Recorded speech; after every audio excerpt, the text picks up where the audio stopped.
Bahrain is the exclusive setting for the 2025 Formula 1 pre-season test. Across 3 days, the teams prepare for the new season. 3 days? Too short? For some, maybe. For others, certainly not. But what should you pay attention to as a seasoned pre-season testing follower? Here are a few tips. 3 days, 10 teams, 20 drivers and 10 available cars, 1 per outfit. That's the Formula 1 pre-season test in a nutshell. Thanks for watching. Just kidding. There is a lot more to watch out for. Once again, the backdrop for testing is the not very wintry Bahrain, where not snow, but sand is very much present. It is a popular destination, just like Barcelona once was, with the difference that the chance of rain or snow, in other words, inclement weather, is a lot smaller. The Bahrain International Circuit is characterised by an interesting mix of slow and fast corners, tied together by long and short straights, ideal for driving your car right to test. Because the term pre-season testing or winter testing already gives it away. Everything revolves around getting to know and understanding your new car. And getting to know that new car is something each team does in its own way, and more importantly, at its own pace. Don't fastest lap times count? No, is the clear answer. Of course, if the new Ferrari shreds the lap record by 3 seconds in the first lap, that says something. Just as you can safely read something from it if one team is 10 seconds behind. And the timekeeping also runs at all times, so lap times come in at a huge volume. But when reading those timesheets, always build in some margins and especially check which tyre each driver has driven on. That can easily make a difference of 1.5 seconds. We also do not know in the moment the fuel load of each car, how much downforce certain teams are running, and what run plan the drivers have been sent out on. We now say drivers plural, but each team is only allowed to use 1 car at a time. That means you either see the same driver in action all day, but more often it means that the teams divide the test work over 2 parts of the day. Driver 1 drives in the morning, driver 2 in the afternoon. But I think it's more of a pre-season test for me to get up to speed. The lunch break offers time to convert the car to the settings of the other driver with regard to the seat and the position of, for example, the pedals. But if we don't look at lap times, what do we look at? Productivity is a word that you will see regularly on this platform when we report live from that 3-day test. In other words, how many laps do all the teams drive? And if a team drives fewer laps, what does that have to do with? With only 3 days of testing before the first race in Australia, any technical problem can result in costly loss of time. This is the last year of Formula 1 under the current technical regulations, and the chance of technical problems decreases a bit in theory, but still, a closed garage is the last thing you want to see. But if bad luck strikes, the roller door will certainly go down to keep prying eyes at bay.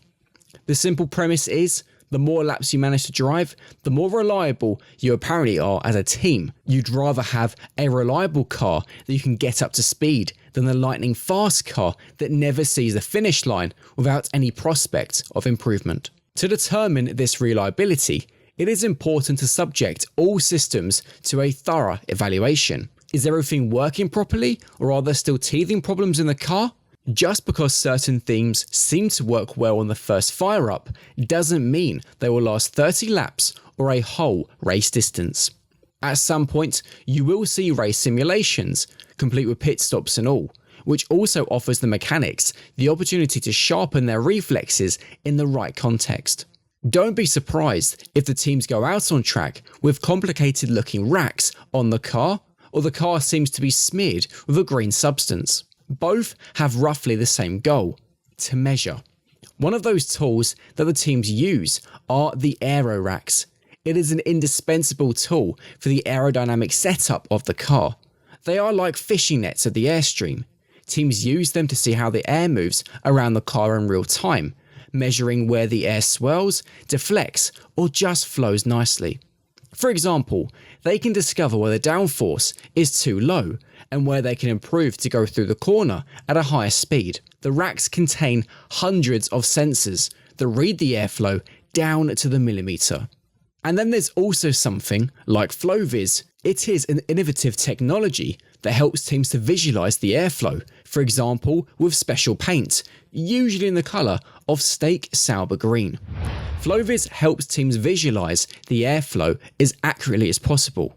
A whole load of paint is sprayed on certain parts of the car.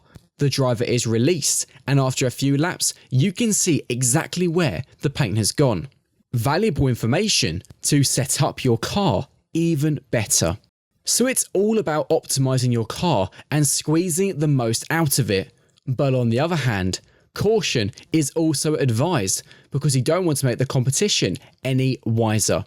That is why there is almost always a well-known term during the test days, that is sandbagging. In the Bahrain desert, sandbagging is not a problem at all, but it is also something that teams try to do figuratively. It simply means that you just pretend to be slower when you might be able to go faster. Teams hide their real speed during the winter test to put the competition on the wrong foot. How do they do that? Simple. They drive with more fuel than necessary, they use lower engine settings, or opt for a less aggressive setup. The goal? Don't show too much and make sure that teams don't see your real potential. This prevents rivals from being able to prepare extra well for your real speed. So if a top team suddenly dangles at the back during the test days, don't immediately think that they have lost speed. And just like that, you enjoy 3 days of test violence in Formula 1 in Bahrain, fully prepared. On Racing News 365, you'll be able to follow everything live with myself, Nick Golding, and lead editor Ian Parks making extensive F1 update videos after each test day to discuss the biggest stories and developments. If you've enjoyed this video, don't forget to smash that like button and subscribe to the channel. Happy testing! See you later!